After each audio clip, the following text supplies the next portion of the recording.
nosso horário. Vamos começar então o terceiro painel do dia, Sr. João Clemente Xavier.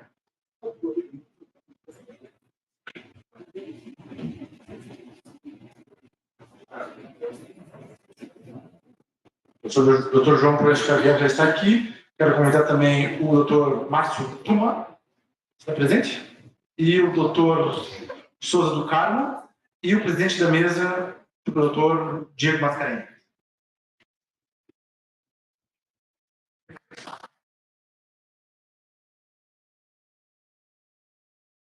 Vou reiterar o meu pedido para os palestrantes fechar em 20 minutos as suas palestras, salvo se algum faltar, né? Pode acontecer. Mas vamos tentar fechar o nosso horário porque queremos jantar peixe do Pará, né? Nós comemos muito pouco lá na Europa, praticamente não há. E outro dia estive no estado de São Paulo e comemos lá o filhote de São Paulo. E eu falei, esse aqui não é igual ao do Pará, é diferente. Então aqui não tem igual, né? É, não dá.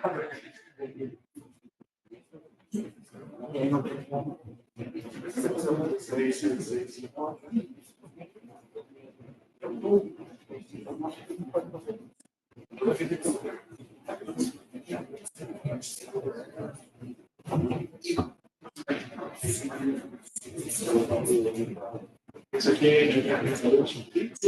é funcional? Ah, entendi. Sim.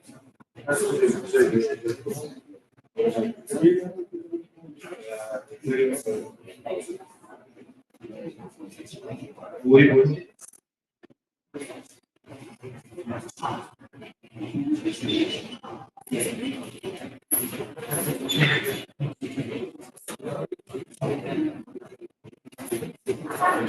Boa noite a todos. Dando prosseguimento ao terceiro Congresso Internacional de Sustentabilidade, Ambiente e Direitos Fundamentais, terceiro CONISAP.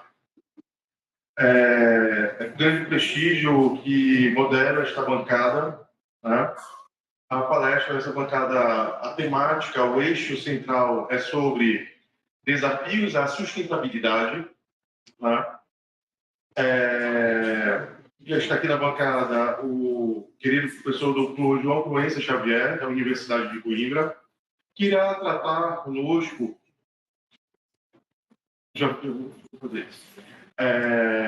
Irá tratar conosco sobre a temática direito humano à água no século XXI.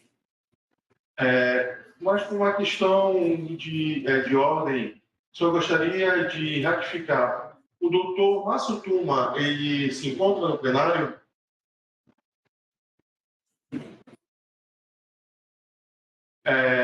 E o outro palestrante seria o doutor Jimmy Souza do Carmo. Também ainda não se encontra no plenário. Então, professor João Proenza, o senhor teria, a princípio, 20 minutos para poder fazer sua exposição. Como os outros dois palestrantes ainda não chegaram, você pode ter um tempo a mais que você achar de direito, né? Vamos estipular, a princípio, porque pode ainda chegar os palestrantes, 30 minutos, mas a gente pode aproveitar a oportunidade para poder fazer um debate, para poder abrir para o público, fazer perguntas, né? E aproveitar essa temática que é tão importante, né? Somente para a cidade que vai sediar a COP30, né? Então, doutor, fique à vontade, né? E obrigado. Muitíssimo obrigado. Foi um gosto poder contar. É um gosto poder contar com a sua moderação e encerrar agora esta noite maravilhosa dos primeiros trabalhos aqui da CONISAF no terceiro ano. Dizer que eu não sou um estreante, já tinha vindo a Belém do Pará e ao CONISAF, neste caso online, e agradecer penhoradamente a esta direção, obviamente ao Júlio e ao Fábio Veiga, parceiro de longa data, e neste caso ao Dr. Frederico, ao Dr. Bacelar, que insistiram penhoradamente que eu estivesse aqui e pudesse também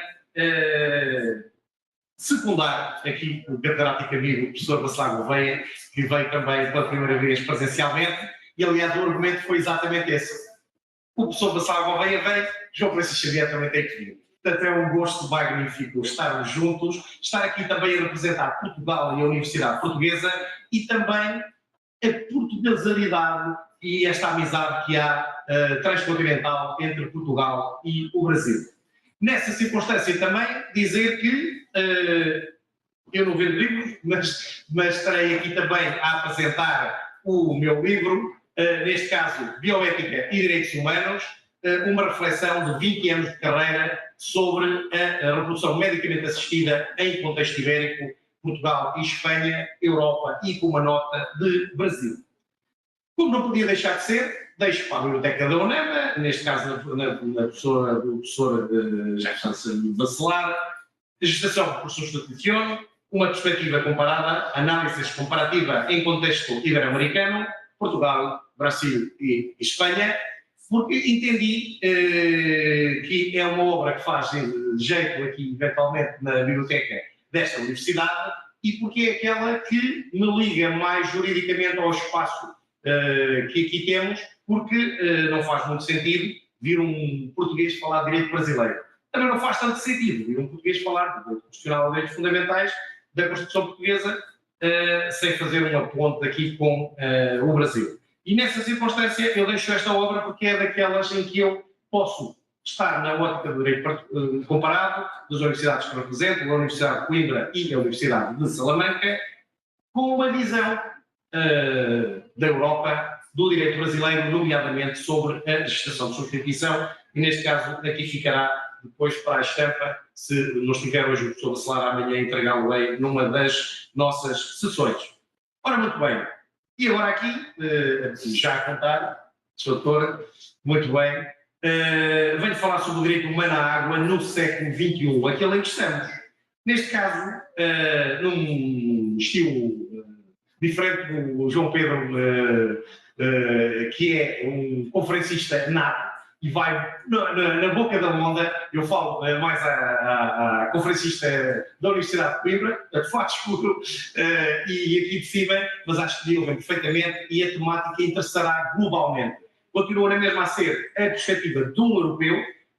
Eu falo da água mundialmente e transnacionalmente, o Pará não é focado especificamente, mas penso que este artigo, na sua integralidade, dará a estampa aqui na nossa publicação, que aqui desafio o Iberojur e a UNAMA a que façam, para além de com o ISBN europeu e digital, o façam em suporte físico e em suporte de livro, porque a ciência também tem que ser sexy, e tem que ter toque, e tem que ter sensibilidade, e tem que ter paixão. Portanto, eu li, não consigo levar para casa, aliás, como já viram todos os colegas que tiveram a oportunidade de me disponibilizar o seu Wi-Fi para eu estar conectado e postar até as fotos deste evento. Eu sem Wi-Fi, portanto, aqui brasileiro, não consigo estar ligado digitalmente. A vocês, estou ligado fisicamente e vou fazer uma publicidade objetiva. Neste momento, no estado do Pará, total, só há duas pessoas que têm este livro. O meu querido amigo Frederico Oliveira, que acabou de adquirir, e a minha estimada colega Camila Oliveira, que comprou em pré-venda. Eventualmente este livro já é dela, ainda não está assinado, eu assinarei no fim, porque ela comprou quando o livro foi lançado em Roma, este março passado, na Universidade de Mercatoro, em que eu tive a oportunidade de lançar o livro em estreia mundial, nem tinha sequer saído nem em Salamanca nem em Portugal, e ela disse: João, eu quero o livro. Camila, mas tem que vir cá à Itália. Não é preciso. Eu compro já e depois manda-me. Mas vai ficar em portos, vai ficar mais caro os portos do que eu ir a Belém do Pará. Então venha a Belém do Pará. Mais uma fundamentação para eu ter que vir a Belém do Pará. Aqui está o seu livro, Camila. E agora sim, e sem mais delongas, a água é efetivamente um direito humano, seja no século XXI ou seja noutro século qualquer, debaixo da minha perspectiva. A água potável é essencial à sobrevivência do ser humano e consideramos ser um bem público indispensável. Desta forma, entendemos que há muitos anos que esta questão já deveria estar pacificada em todo o mundo, ibero-americano e na Europa, inequivocamente, pois devia ter sido considerada por parte do rol dos direitos humanos desde a primeira hora. Em 2023, surgiu a ONU Água, tendo como objetivo garantir a cooperação dos programas da água, dando apoio aos Estados-membros, no caso da Europa, dado que a falta de água potável é um grande problema para todo o mundo. Destacamos então, desde logo, o caso africano. Devíamos destacar o caso brasileiro, mas eu não tenho case study nem investigação suficiente. Talvez as minhas vindas aqui, colaborando com o PPGD de Direitos Fundamentais aqui da UNAMA, me possam trazer para eu poder estudar e orientar teses até de mestrado, quem sabe, e doutorado aqui nesta universidade. Onde se estima, neste caso na África, que 3 em cada 10 pessoas não têm acesso à água potável. O Sr. Bacelar Gouveia, já muito inteligentemente, como sempre faz e criticamente, tinha dito que a água é um direito fundamental, inequivocamente, e que há imensos problemas de falta de água e com a água, exatamente porque não lhe é dado o valor que ela tem. Estamos preocupados com a eletricidade, estamos preocupados ainda com os combustíveis fósseis, e a água vai ser a moeda de troca. Não pensem que vão ser os bitcoins. Quem tiver água potável no mundo vai passar a mudar o mundo. É um poder, porque podemos viver sem bitcoins, podemos viver até sem internet, mesmo sendo um professor universitário ou um aluno moderno do século XXI, mas não podemos sobreviver, mesmo com este ar-condicionado, a água. Nossa conferencista agora, Sra. Procuradora, se não tivesse a ajuda deste 10 centilitros de água, não teria acabado a sua magnífica conferência magistral aqui connosco e não teria possibilitado, no meu caso, de entrar aqui nesta mesa. Prosa não ser, não mais de 22 minutos e meio. Mais de 2 milhões de pessoas vivem em países com elevado nível de stress hídrico e cerca de 4 milhões de pessoas passam por grande e grave escassez de água, neste caso potável, durante pelo menos um mês no ano. Portanto, há países de zonas limítrofes, intrópicos, em que chove torrencialmente, mas a água não é filtrada, a água não é potável, a água entra na terra, não é apanhada de uma maneira sustentável e, eventualmente, num mês de seca, as pessoas que tiveram inundações 3 meses antes acabam por ter déficits de hidratação, ter doenças várias, doenças de pele, ter escassez de água, sofrer com falta de água no século XXI. Está quase equiparado à fome, é um certo comparativo, é uma espécie de fome também. A União Europeia criou a campanha Water is a Human Right, que surgiu em 2012. Estamos em 2025. 13 anos depois, e está ativa até à presente data. Esta campanha surge através do Comitê de Cidadãos e visa colocar na pauta a importância da água e do saneamento básico. Não é o caso aqui do Belém do Pará, que tem água potável e tem saneamento básico. No entanto, os nossos périplos aqui culturais pela cidade mostraram e demonstraram que, apesar da COP estarem aí, objetivamente, há alguns esgotos a céu aberto no centro histórico da cidade. O centro também deixado pelos portugueses, em que numa cidade em que faz este calor é particularmente perigoso para a saúde pública. E mesmo o professor Fábio Veiga, não sei se estará aí, e que me diz: João, beba água da torneira, a água do Brasil é maravilhosa, deixe de beber água de garrafa. Você gosta de água com gás, não faz. Tem para beber água com gás, mas pode beber a água. Nós somos um país, não é do terceiro mundo. Ó João, vamos lá em Belém, mas olha, aí talvez nem eu beba a água da torneira, mas que não é boa. É boa, mas talvez não tenha as mesmas características que aquelas que eu estou habituado a beber no sul do Brasil, neste caso em Foz do Iguaçu. Portanto, para si que costuma beber água de garrafa, talvez seja interessante continuar a bebê-la, até porque queremos levá-lo para dar aulas no Porto na próxima semana e queremos que esteja em condições de saúde adequadas.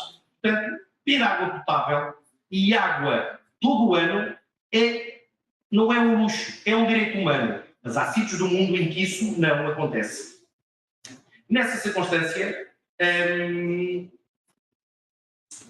a importância básica da água e do saneamento básico estão ligadas, porque não podemos ter água potável se não tivermos um saneamento básico, uma vez que os lençóis de água freáticos e água em qualidade se encontram a grandes profundidades. Se tivermos infiltração de tóxicos, basicamente isso vai contaminar completamente a água e a ausência de saneamento básico vai levar à contaminação dessa água. Portanto, mesmo quem tenha água, mas não consiga armazenar devidamente, vai ter escassez, ou então vai ter água que não tem capacidade para o consumo humano.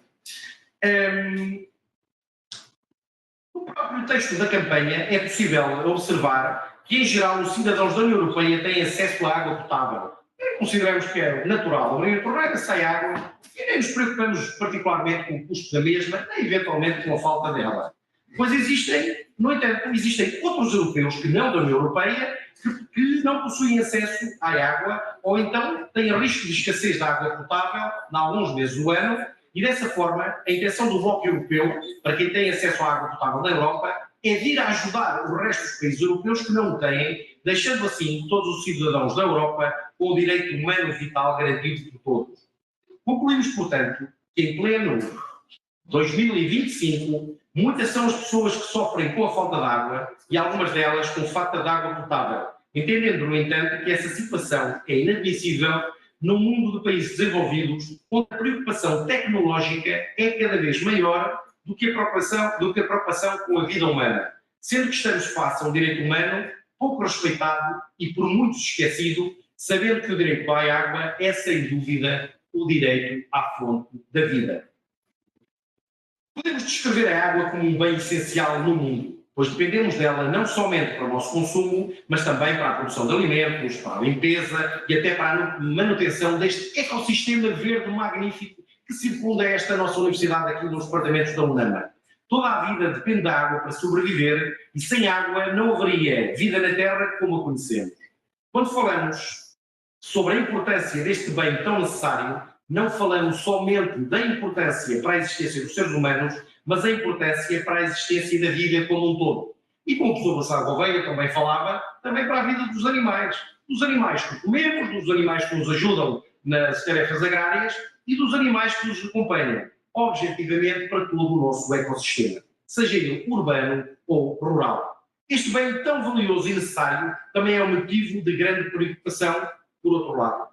Esta preocupação não é só tida pelo facto de se tratar de um recurso que é escasso, ao contrário do que se pensa, mas também no que toca à distribuição e acesso do mesmo, visto ser um bem essencial para todas as nossas vidas. A falta de sustentabilidade deste planeta e este Congresso é particularmente importante nesta matéria. É um Congresso que fala sobre a sustentabilidade a partir da Amazónia, o pulmão da humanidade, e como acabámos de ver, temos graves crimes ecológicos, a desmatação. Já temos boi aqui, eu pensava que só se comia peixe, peço desculpa, mas tem boi e exportam, o Belém do Pará exporta boi vivo para a China, não fazia a mínima ideia. E eu perguntei, mas porquê é que não temos boi do Pará lá em Portugal? Professor, Portugal é um mercado muito pequenino, portanto à partida não tem interesse em estarmos a mandar os bois para lá, as pessoas também têm lá o suficiente para se conseguirem abastecer. A falta de sustentabilidade no planeta é rapidamente justificada por grandes recorrentes casos de poluição e degradação do nosso meio ambiente e da nossa selva amazónica também. Cada vez mais, problemas ambientais vão ganhando visibilidade internacional e eventos internacionais e transcontinentais como são estes, que é gravado para todo o sempre no YouTube e onde vão ver-me repetir isto, caso queiram puxar para trás, ver se eu disse exatamente isto, eu e todos os palestrantes e todos os ouvintes poderão rememoriar aquilo que a gente vai dizendo e vai avançando e vai alertando para o futuro do século XXI.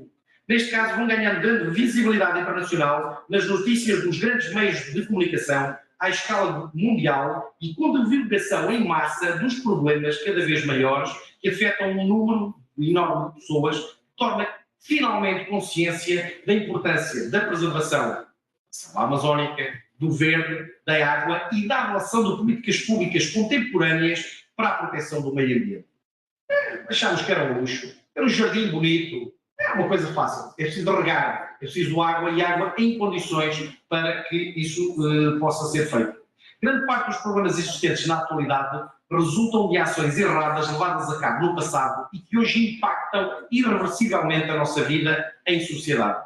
A relação do homem com a natureza é hoje uma coisa que não é considerada eficaz.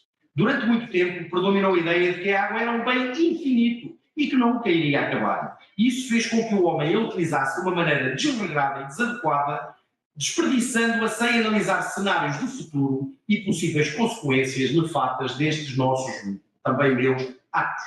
Como resultado desta má relação humano-meio ambiente, além dos problemas ambientais, criaram-se problemas e injustiças sociais, como é o caso do déficit na utilização e da distribuição igualitária, que é o que me interessa aqui a mim para os direitos fundamentais e para o direito constitucional, e a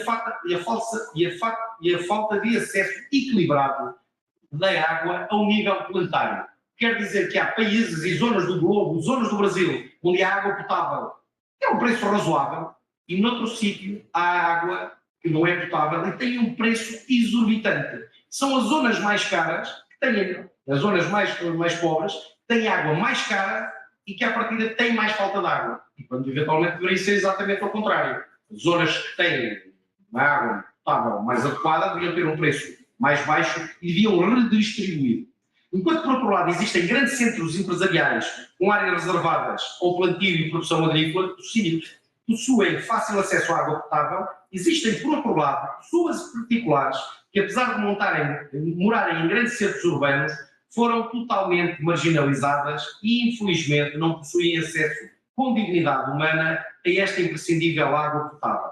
Para além desta população que reside em grandes centros urbanos, existem também outros cidadãos que vivem em áreas isoladas e mais afastadas da metrópole, no interior, como é aqui no caso do Estado, têm bastante dificuldade para garantir o acesso essencial à água potável e não têm de comprar as garrafas de água que, graças a Deus, o João Preço Xavier ainda tem a possibilidade de comprar.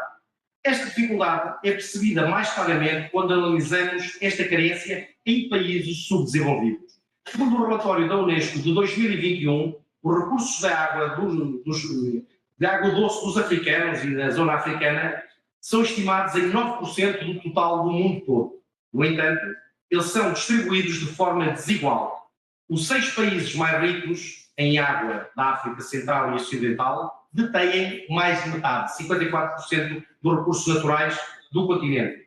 E 27 países mais pobres em água detêm apenas 7%. Nem 10% de água potável eles têm.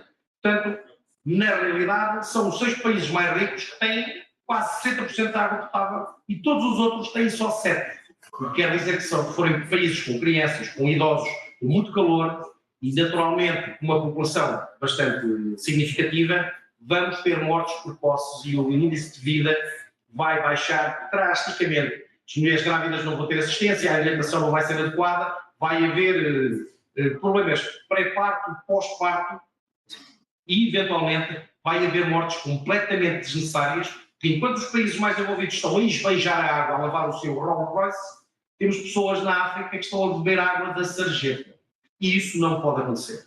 Partindo destes dois ofícios, fica para nós bastante nítido perceber a clara desigualdade que impera entre os países ricos e pobres e mais necessitados, no caso africano. Aqueles Estados que possuem vantagem financeira podem utilizar melhor recursos para redistribuir mais equitativamente a água potável entre a população do que aqueles que são mais desfavorecidos e têm um sistema implacável de economia liberal. Quem tem dinheiro compra água, quem não tem, não compra. Além da distribuição desigual, em grande parte da população africana encontra-se numa situação de vulnerabilidade, quer seja pelo clima, quer seja pela falta de outros recursos naturais, quer seja por falta tecnológica. Também não conseguem aplicar a tecnologia que outros países têm para fazer a limpeza da água. E como têm muita prospecção industrial de outros países industrializados que vão ao seu país roubar recursos naturais, basicamente têm contaminação química, de detritos humanos e outras circunstâncias que ainda mais vão contaminar as suas pequenas fontes de água.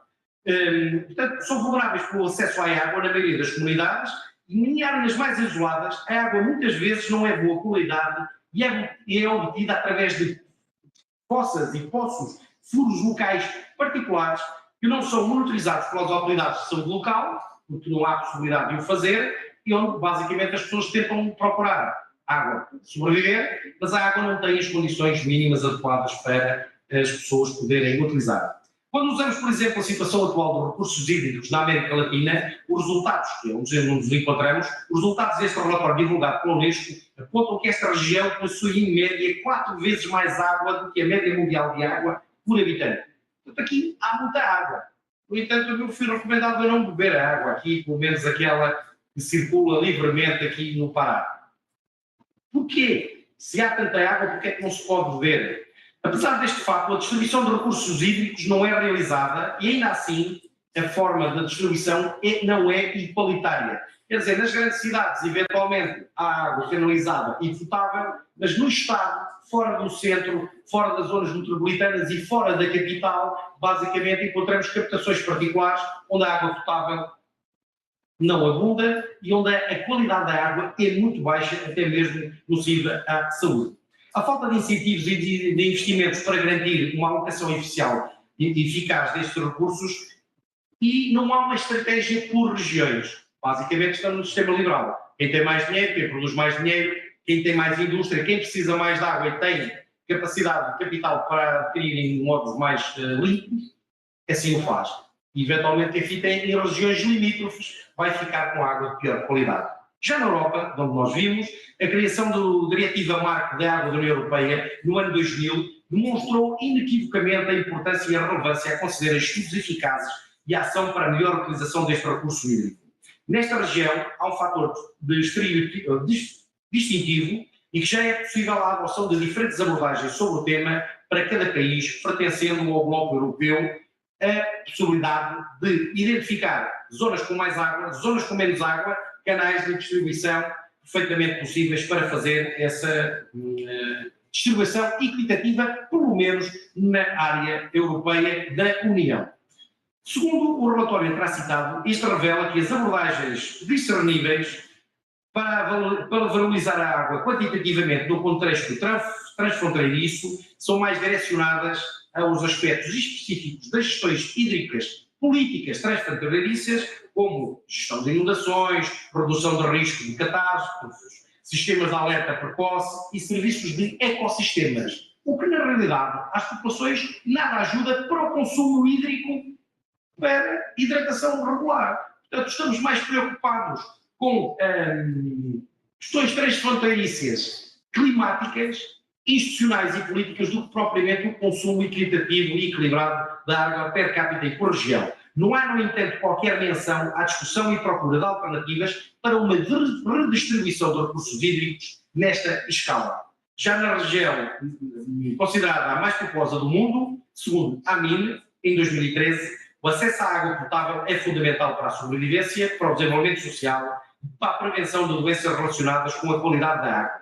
Assim, o fornecimento da água é um dos primeiros serviços que a comunidade busca oferecer, antes primeiro do saneamento, da energia elétrica ou de qualquer outros serviços básicos.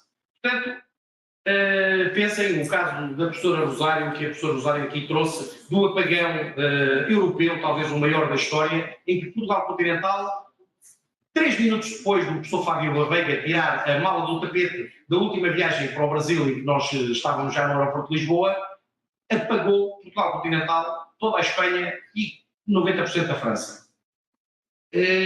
Alguém dizia nas redes sociais, eu sou do tempo do Petromax, talvez ninguém sabe o que é aqui, mas é uma pequena estrutura de botija de gás, dá para iluminar, mudando a rosca e transformar num pequeno aquecedor, num pequeno, vamos lá ver, sim, talvez num pequeno fogão para aquecer uma sopa, para cozer umas batatas, para eventualmente salvar a fome.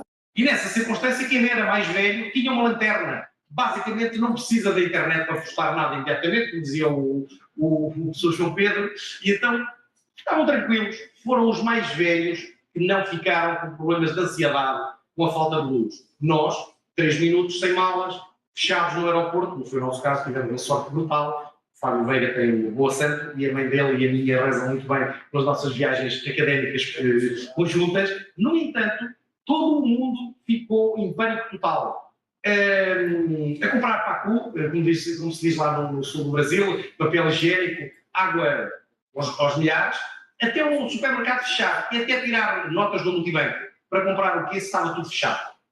Basicamente era muito mais importante ter uma vela, como aquelas que a gente põe aos santos, aqui à Senhora da Nazaré, para nos ajudar com o nosso tempo aqui nas nossas comunicações. Ora bem, a água é um bem vital, sem questionamento. Infelizmente, em 2022, com os países desenvolvidos tecnologicamente e com populações de alto nível de conhecimento científico, existe ainda uma imensidão de lugares do mundo com a escassez de água, nomeadamente na Europa, não na União Europeia.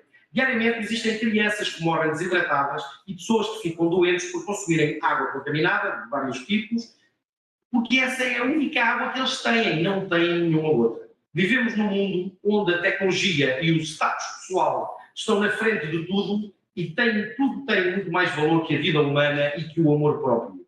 Por isso não nos podemos esquecer, todos somos seres humanos, todos precisamos de água e desde aquele que bebe a água mais cara àquele que não tem uma gota dela, Todos somos seres humanos. Desta forma, é justo que todos tenhamos acesso à água potável, esperando que essa diferença de acesso e de custo desapareça no nosso planeta, pelo menos como as nossas ODS da ONU nos mandam e as determinações da União Europeia até 2030.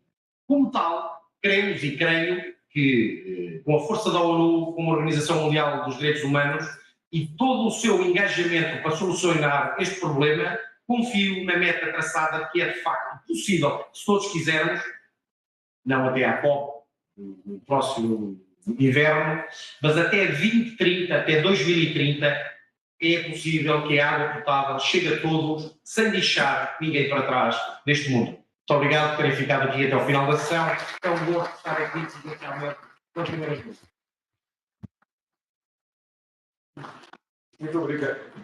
Muito obrigado, professor doutor João Proença, pela sua palestra. Queria fazer comentários bem pontuais, né, como moderador desta mesa, e chamar a atenção do público. Nós estamos falando sobre a sustentabilidade e acabamos de ver a questão do tema específico, na questão da água.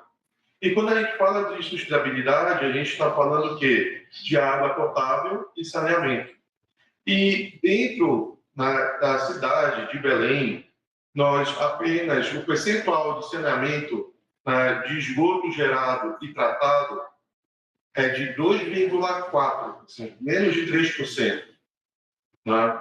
E quando a gente vai falar sobre análise de políticas públicas, aqui nesse cenário, a gente tem que ver a questão do planejamento estratégico e tratar esse tipo de política sobre a questão da água.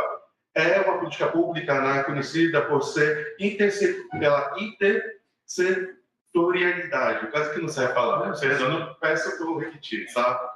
Que é onde, quando você vai tratar a questão da água, você vai falar sobre questão de saúde da população, água não contaminada, vai aumentar a produtividade daquela população, riqueza.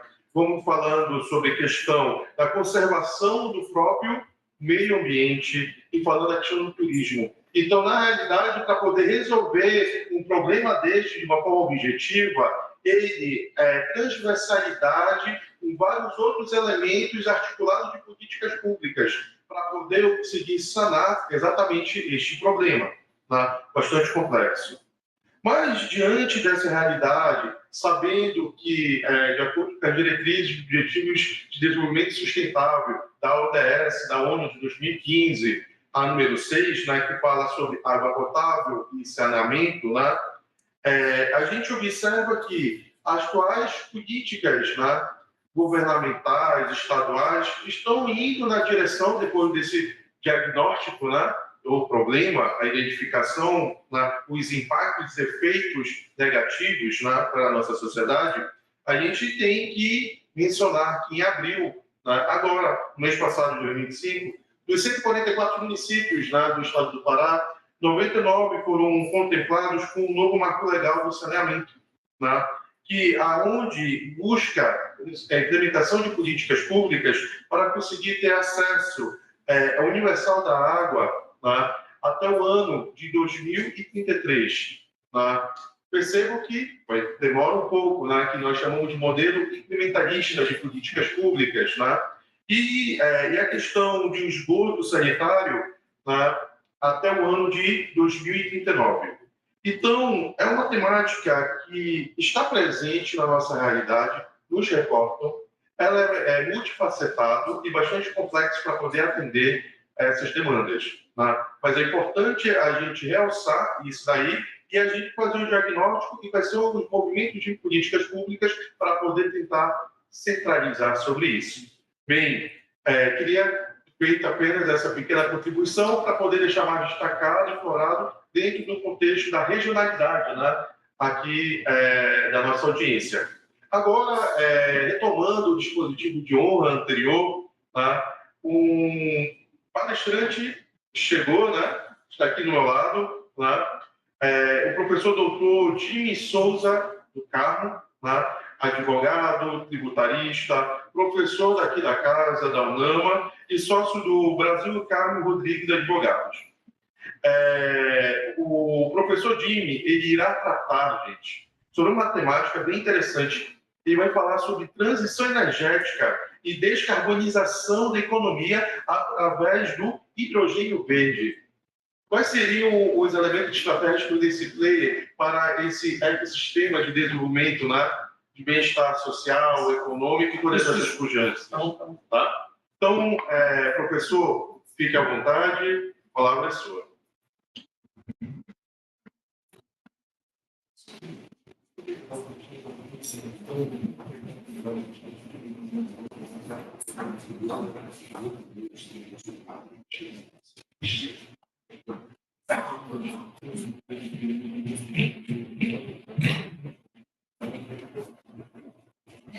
Boa noite, boa noite a todos.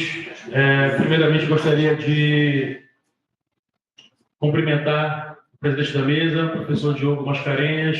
Na pessoa dele, cumprimento todos os demais professores que estão hoje nos prestigiando com as suas presenças nesse terceiro CONISAP. Bem, para além dos cumprimentos à mesa, também chamou a atenção a presença dos queridos alunos do quarto semestre e terceiro semestre da UNAMA do campus Ananindeua. Agradeço muito terem vindo, conseguindo vir, né, ao final do dia, de noite, chovendo, e todos os demais presentes nesse evento tão importante. Bem, hoje eu começarei de uma maneira um pouco diferente a minha abordagem. Cristiano Schuller, Moacir Engster, Ed Tietes, Evandro Bertoldi.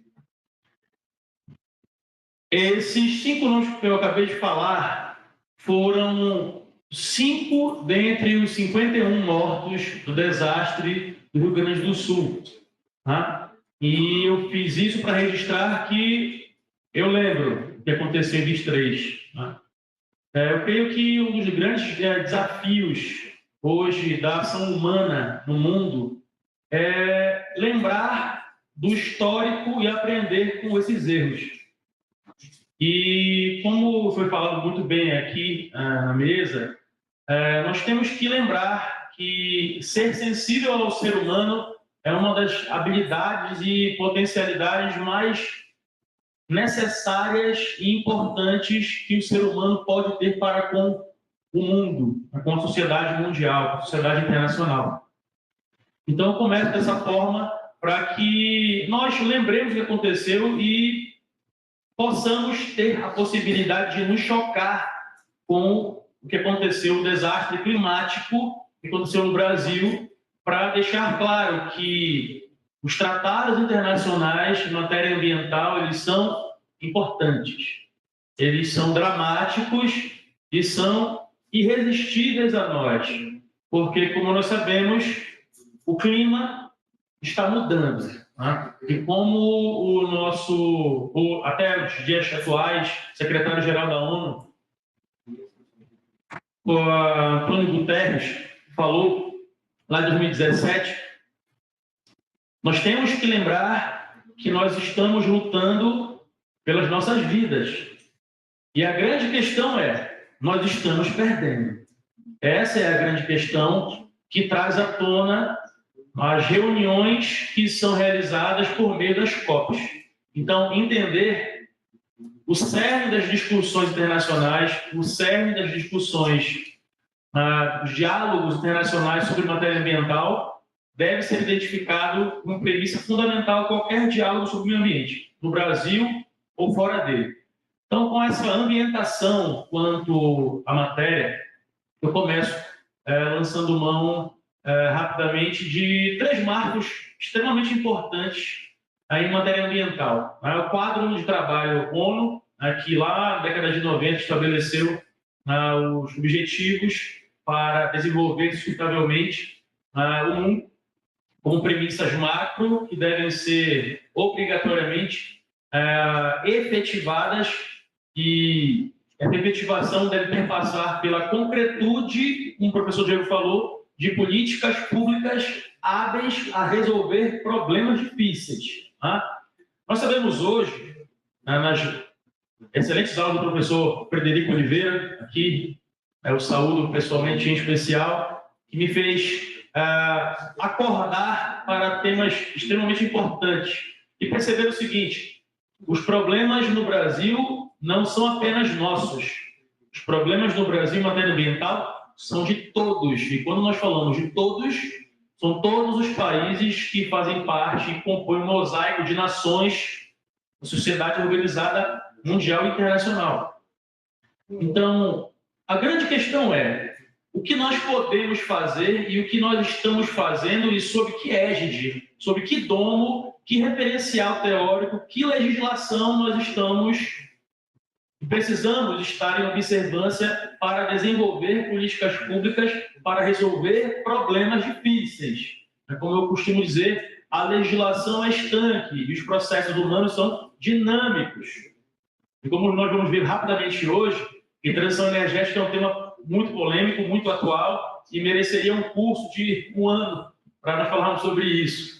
Mas a minha colaboração de hoje é falar especialmente, após essa ambientação e contextualização do momento que nós estamos vivendo, que a cada dia que passa nós temos novos problemas, ela é evidenciar que os nossos problemas públicos, eles são transnacionais. E os diálogos constitucionais sobre a matéria ambiental vêm acontecer do mundo afora e nós precisamos participar e estar preparados para participarmos de forma efetiva desses diálogos internacionais. E a COP é um momento propício e adequado e hábil para tanto, na minha humilde opinião. Então, nós precisamos protagonizar a nossa realidade, aqui no Pará ou fora dele. Melhor que nós, eu creio que ninguém mais no mundo conhece os problemas do estado do Pará. Os problemas de saneamento básico, de água potável, de potabilidade, de energia, entre outros, muitos outros problemas. Então, nós precisamos utilizar esses locais de fala para problematizarmos essas questões que são extremamente dramáticas e são irresistíveis, como falei ainda há pouco, porque elas virão atrás de nós, se nós não problematizarmos, sistematizarmos reflexões capazes de sugerir hipóteses, desde que testadas, possam ou não resolver problemas difíceis. Bem, indo nessa linha de raciocínio, nós temos para hoje a seguinte reflexão. Lá, fazendo um recorte temporal, em 88, o Constituinte originário, de forma bem objetiva, de forma muito sensível sobre o aspecto social, desenvolveu um rol de direitos sociais que são caros a nós. E como nós dissemos muitas das vezes, e muitas vezes, e por muitas vezes, nenhum deles está no rol do bloco do que é constitucionalidade para nós, na Constituição, nenhum deles foi nos dado de graça. Né? Eu até faço um agradecimento especial para o nosso professor doutor, representante da Federal Fluminense, eu faço parte do grupo de pesquisa da Constitucionalismo e Democracia, e a professora Ana Maria, em um último colóquio do ano passado, falou sobre isso, dizendo que nenhum direito social que está na Constituição, do artigo 1 ao 17, foi nos dado de graça. Nós temos que lembrar disso, porque sem concretude, sem concreção empírica daquilo que está no âmbito constitucional, a Constituição passa a ser uma Constituição potencialmente simbólica. Porque, ao final das contas, nós temos no texto constitucional direitos sociais em um rol muito extenso de direitos sociais, mas qual é o nível de concreção e eficácia desses direitos? Essa é a interrogação que nós precisamos fazer. Bem, avançando nas questões, eu lanço o nome aqui também, após o Constituinte originário 88, de 3 grandes marcos em direito internacional, que são o Acordo de Paris, 2015, o Sendai Framework, e aqui eu faço um registro especial ao professor Cássio Chay, que nos despertou, pelo menos a mim, ano passado, despertou o interesse sobre a pesquisa do Tratado de Sendai. E o que fala o Tratado de Sendai? Fala, para além das questões de direito constitucional, direitos humanos fundamentais ou não, sobre o risco de catástrofes climáticas. E, sem dúvida nenhuma, esse tratado internacional, para nós, provavelmente, não era compatível com a nossa realidade naquele momento. Porque antes do desastre natural que matou mais de 50 pessoas no Rio Grande do Sul, muitas das vezes, esses fenômenos climáticos que deixam claro para nós que o clima está mudando. São estranhos a nós, e porque não fazem parte do nosso cotidiano. E por não fazer parte, parece que nós estamos em pontos equidistantes dessas catástrofes climáticas. Mas não estamos. E esse fenômeno natural matou pessoas, matou brasileiros. E nós precisamos entender qual a importância dos compromissos firmados em tratados internacionais e que o Brasil subscreveu, assim como outros mais de 90 países, enquanto personalidades jurídicas internacionais, ou seja, o Brasil pactuou esses compromissos ambientais. E cabe a nós, como sociedade civil, organizada ou não, problematizar esses compromissos e buscarmos saber se esses compromissos estão sendo efetivados ou não. Porque nós temos dois caminhos. Nós podemos, como eu costumo dizer nas nossas aulas na graduação, nós podemos ter um encontro com o destino, né? E pode não ser tão legal assim. Nós podemos perder nossas vidas, assim como os rio-grandenses perderam as deles. E o fato é, o Brasil tinha, né? O Brasil assinou os tratados internacionais em matéria ambiental que o obrigam a monitorar as mudanças climáticas, assim como todos os outros mais de 90 países pelo mundo. Entendendo isso, nós chegamos a um outro ponto que diz respeito à dignidade da pessoa humana. Pelas pesquisas, pelas parcas ainda pesquisas que eu pude fazer em grupos de pesquisa, eu faço parte, e principalmente no mestrado aqui da nossa casa, da UNAMA, nós entendemos que há algo comum e há algo transversal nos textos constitucionais, nas constituições de países europeus ou sul-americanos e até norte-americanos. A dignidade da pessoa humana, os direitos sociais, de forma transversal, estão presentes em ambas as constituições, para o direito europeu, para o direito anglo-saxão, da maneira priorizando a tradição, a contextualidade, ou priorizando a legislação indexada por códigos, por legislações, por normas complementares, Constituição, legislações federais, estaduais e municipais. Há algo comum entre todos nós. A dignidade da pessoa humana é importante. E por isso, lançando mão desse referencial teórico, o professor Marcelo Neves, que é um grande constitucionalista brasileiro, fala muito sobre diálogos internacionais que podem solucionar problemas. Muitas das vezes não é necessário que um tratado internacional seja concretizado ou feito por meio de países. Sociedade civil organizada como nós podemos cooperar junto ao meio ambiente, até porque o âmbito constitucional, para todos os efeitos, no artigo 225 da Constituição, deixa claro que também é responsabilidade da sociedade zelar e monitorar o meio ambiente. Essa é a grande questão. E avançando quanto a isso, dentre os tratados internacionais, tanto o Sendai Framework, o Sendai, quadro de trabalho Sendai, assim como o quadro de trabalho ONU, na década de 90, e agora o Acordo de Paris, que ratificou, o professor G falou aqui ainda há pouco, sobre os ODS. Essa é uma nomenclatura que, para todos os efeitos, após a COP30, deve ser obrigatoriamente conhecida por nós, graduandos, pós-graduandos, doutores e mestres e pós-doutores, com certeza no Pará, principalmente.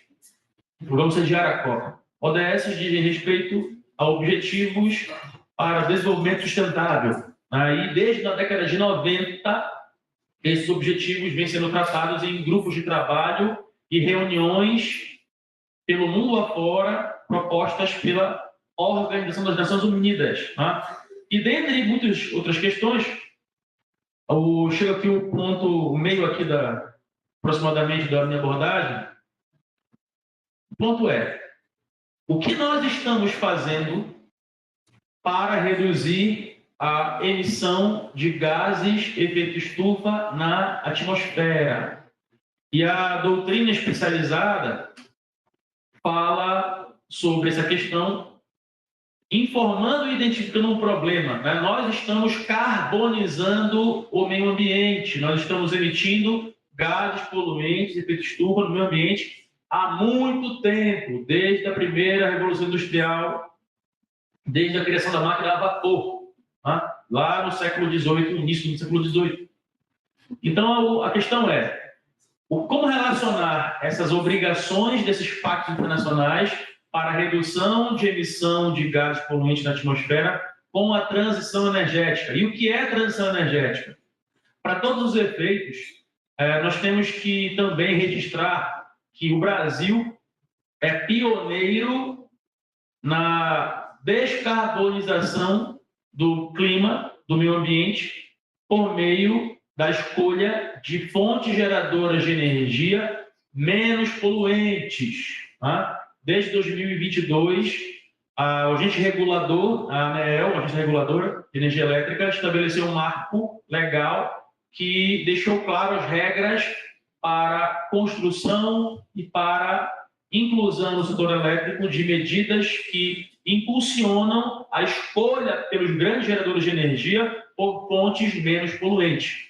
E o Brasil, diferente do continente europeu, vem protagonizando um movimento muito importante em sua transição energética nacional quanto à escolha de matrizes geradoras de energia menos poluentes, que conseguem emitir uma baixa quantidade de carbono na atmosfera, como a fotovoltaica, a solar, a eólica, entre outras fontes de energia renováveis, fontes alternativas. Então, o Brasil hoje, para ter uma noção, ele tem como matriz de geração de energia unidades geradoras que chegam até a 50% de toda a energia gerada no Brasil de fontes alternativas, cerca de 43%, tá? 43% segundo a fonte da empresa de pesquisa de energia brasileira, ligada ao Ministério da Energia. Pesquisa que eu fiz semana passada, para falar aqui para vocês. Diferentemente disso, a Europa ela vem queimando diesel, aí emitindo muito mais que nós CO2 na atmosfera. Então, o tema da palestra é falar sobre hidrogênio verde. Né? Então, tenho 3 minutos aqui e vamos agora afunilar para essa questão. O que é o hidrogênio verde? Né? O hidrogênio verde é visto no mundo como uma possível solução para a transição energética no Brasil. Hoje, segundo os especialistas, o hidrogênio verde, ele, por emitir zero ou nada de carbono, ele pode ser uma oportunidade para que nós consigamos vencer a transição energética, conseguindo emitir menos CO2 na atmosfera ainda. E o ponto é, como está a transição energética em relação ao hidrogênio verde? E sobre o aspecto conceitual que é importante, o hidrogênio verde, para todos os efeitos, é um combustível que é criado através do isolamento da partícula de hidrogênio da água por um processo industrial. Tá? E por que ele é verde? Acabei de falar que é industrial o processo, né? Ele é verde porque quando você busca isolar essa partícula de hidrogênio, você utiliza a energia, e essa energia, para ser considerada hidrogênio verde, deve ser utilizada de fontes alternativas que emitem pouco ou nada de CO2 na atmosfera. Contudo, nem tudo é tão fácil como parece na teoria, né? Nem tudo é como nos livros. E o que ocorre? Hoje no Brasil, Em 2024, muito recente, houve um marco legal do hidrogênio verde, que é 14948, né? Que é a legislação federal que estabeleceu o marco legal do hidrogênio verde. Entretanto, nós temos que nos perguntar como nós incentivaremos players de mercado e a livre iniciativa a empreender e tomar risco no Brasil após o início da reforma tributária. Trago uma reflexão importante aqui. E para todos os efeitos, a reforma tributária ela passou a extinguir a possibilidade de incentivos fiscais. Então, o modus operandi até então, sobre o aspecto da intervenção estatal indireta, segundo o ministro Enes Grau, tributária, será mais complexa do que antigamente. Então, já é um grande desafio a nós superarmos, né? A reforma tributária veio para ficar e a lei complementar já está em vigor, inclusive. E, após pesquisas recentes, até vim treinando aqui, vim treinando a pronúncia correta de um instituto chamado Curtman. Né? Esse instituto, a tradução para o setor elétrico, diz respeito à restrição de acesso ou despacho zero. Vou explicar rapidamente sobre isso. O que ocorre? O hidrogênio verde, para ser produzido no Brasil, e reparem que o mundo entende que o Brasil ele é a nova Arábia Saudita, o que foi a Arábia Saudita para o petróleo na década de 70. O mundo entende pelas características geográficas e de geração de energia limpa, o Brasil pode ser potencialmente uma nova Arábia Saudita para a produção desse hidrogênio verde. Contudo, nós temos dificuldades. E é importante nós problematizarmos e sistematizarmos diálogos sobre isso com perguntas importantes para que nós consigamos ter respostas condizentes ao desafio. Que é o seguinte: recentemente, o Operador Nacional do Sistema de Energia do Brasil, ligado ao Ministério de Minas e Energia, rejeitou o acesso de plantas lá no distrito de Pecém, tá? No Ceará, rejeitou um grande processo, uma grande planta de hidrogênio verde em razão da impossibilidade de conexão da planta de hidrogênio, porque não há energia suficiente para suprir o projeto. O que isso quer dizer? Quer dizer que, apesar da vontade, apesar da regulamentação, apesar do marco do hidrogênio verde, nós temos problemas sistêmicos no setor elétrico, e dentre eles a ausência de linhas de transmissão para que os projetos sejam atendidos por essa energia. Mesmo que eu gere, eu preciso de linhas de transmissão para que a energia chegue até lá. Então, eu vou para os finalmente aqui, falando o seguinte: nós temos muitos desafios, e o hidrogênio verde ele pode ser capaz de gerar empregos, gerar renda e mudar drasticamente a região nordeste do Brasil, uma das regiões mais pobres do mundo. Então, para que nós consigamos avançar quanto à sugestão de possibilidades de solução para esses problemas, nós temos que falar sobre isso. Não há outra forma de resolver esses problemas. Então, eu termino minha fala agradecendo imensamente a presença de vocês hoje aqui, num dia chuvoso, num dia que a logística não ajudou muito, e agradeço imensamente a atenção de todos, deixando claro e repetindo uma frase: nós estamos lutando pelas nossas vidas e nós precisamos entender isso o mais rápido possível, porque nós podemos sofrer assim como os rio-grandenses sofreram com catástrofes naturais pela mudança do clima, e isso está acontecendo de forma dinâmica, e nós precisamos preservar a vida humana, com certeza. Então, obrigado a todos, uma boa noite.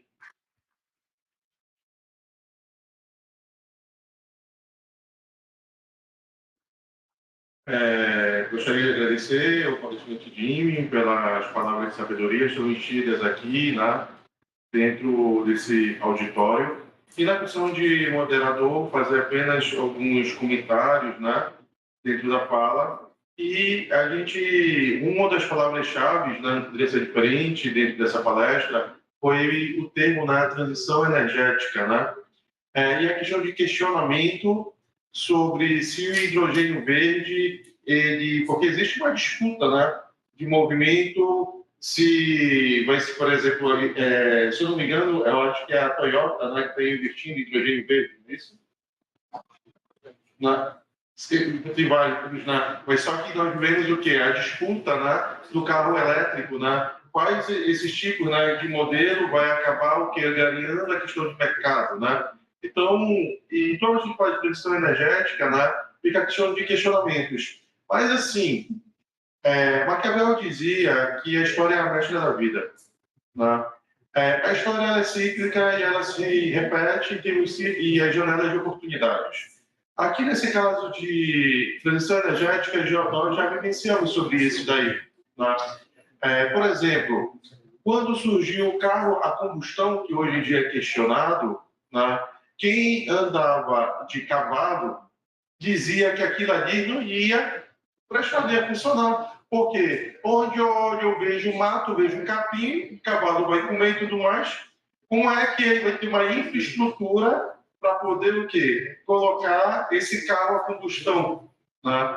Então, e a gente sabe muito bem, né, a questão final dessa história.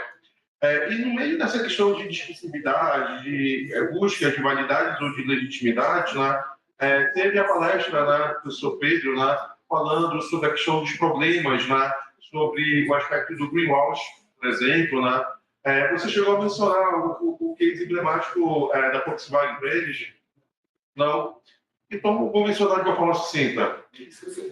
A questão é que foi encontrado, hoje em dia, nós falamos muito, é uma temática que nós falamos muito de ESG, né?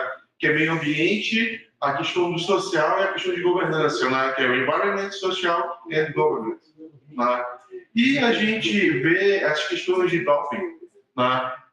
Fraudes sobre essas questões políticas. A questão do environment, do meio ambiente, do social, né? Temos bastante trabalho desenvolvido. Quando a gente fala da questão de governança, inovação, caráter disruptivo, né? Existe trabalho de pesquisas que são mais recentes, no ano de 2022, 2023 para cá. Mas, dando apenas uma ilustração, o que seria um doping, essa questão dessas incertezas econômicas, né? E a questão do greenwashing, né? O verde é utilizado para a questão simbólica de questão de sustentabilidade, né? E o wash é lavagem, por conta de lavagem de dinheiro, né? Lavagem verde, né? Enfim, disso, uma falta de sustentabilidade. Então, foi um escândalo que aconteceu, que foi identificado pelos consumidores da Europa e dos Estados Unidos, a princípio, que várias marcas de carros colocaram chips para poder o quê? Burlar a detecção de CO2. Tá? Está falando de descarbonização aqui, né? De CO2. Né? Quando ele colocou esse chip malicioso, dava praticamente emissão zero ou quase que zero. Só que, na verdade, quando identificaram esse chip e retiraram, aumentaram, na verdade, ainda mais a questão da poluição. Por isso que fala do chamado greenwashing. O caso da Volkswagen, a BMW teve e tudo mais, é que ela estava, eu não vou lembrar de número exato, mas assim, era por baixo, muito mais do que isso, 30 vezes a mais do limite tolerado, tá, pela legislação. Tá? E aconteceu que uma condenação multimilionária, né, na Europa, e aconteceu essa condenação multimilionária também nos Estados Unidos. Aqui no Brasil também foi identificado e foi levado também ao contencioso. Só que a gente vê, né, no Código Civil, no artigo 944, que a indenização vai até o quê? O valor da extinção do dano. E o que isso significa? Se você comprou um carro que custa 250 mil, ele está com esse vício oculto, né? E você identificou qual é o limite da sua indenização? Até o que? O valor do seu dano, de 250 mil. Eu estou chutando o valor, né? Aqui o valor daquele carro. Tá? Então, isso vai provocar uma mudança de mentalidade do empresariado para poder não fazer mais essas práticas?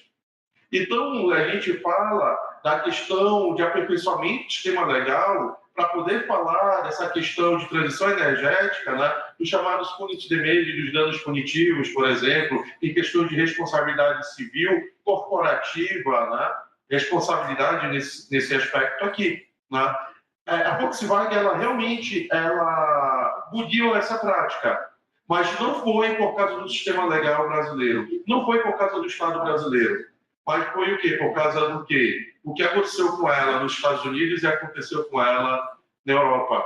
As vendas da Volkswagen caíram durante 6 meses, mas depois retornaram o quê? Ao normal. Então, são esses elementos institucionais que a gente vê de uma prática crítica a vocês, futuros operadores do direito, questão de responsabilização que também deve ser levada em consideração.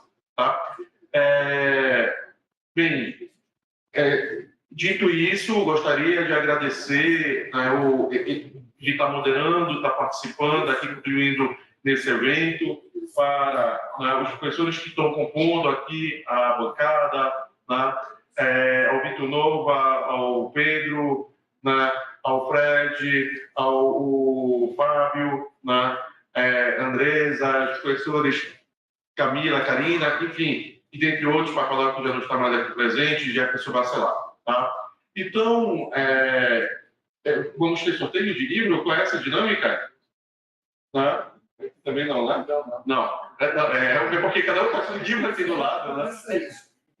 A biblioteca. O professor Jorge Pastelar vai doar o livro para a biblioteca. Perfeito, né? Então, assim, eu já iria, né, fazer agradecimentos e fazer o cordial encerramento, mas o professor Jimmy, ele quer anunciar, enfim, eu não sei o que ele vai fazer, fica à vontade aqui sobre o livro. Oi. Bem, quem me conhece, né, já esteve comigo nas nossas aulas, sabe que aula inicial ou final, boa, tem que ter o sorteio de um livro, né? Senão, né, não funciona. Bem, esse aqui é um livro muito especial para nós, e especialmente para mim. São estudos de Direito, Governança e Inovação, coordenado pelo nosso querido professor Fábio Veiga, aí André Poloni, e coordenado também pelo professor Lucas Pereira Nunes, aqui, nosso querido Iberoju, em parceria com a PUC Rio Grande do Sul, no qual eu tive a honra de fazer parte, né, enquanto coautor. Nós temos um artigo aqui nesse livro sobre inovação e governança, que é muito importante. Bem, a minha sugestão para o sorteio desse livro é que nós peguemos a frequência lá fora. Tá? Não? Quem faz aniversário hoje? Quem faz aniversário hoje? Bem, quem faz aniversário hoje? Pronto. Ninguém? Amanhã.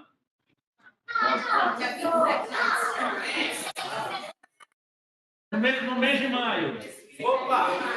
Quantos são aí? Quem é que vai acertar no campeonato paranaense na final? Quem é que vai ganhar?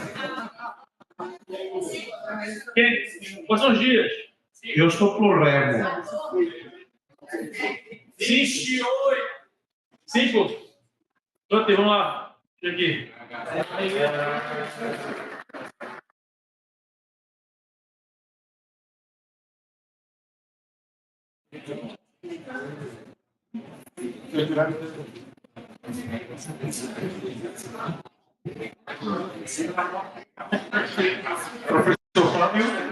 Professor Fred, vocês queriam fazer algum comentário? Quer fazer?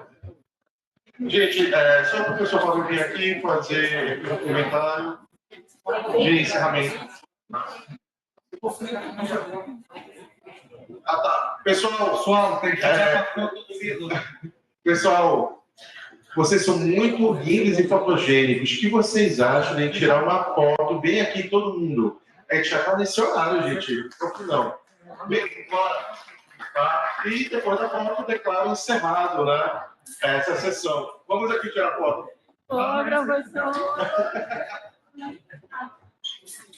Pode ir para aí, aqui. Pode ser.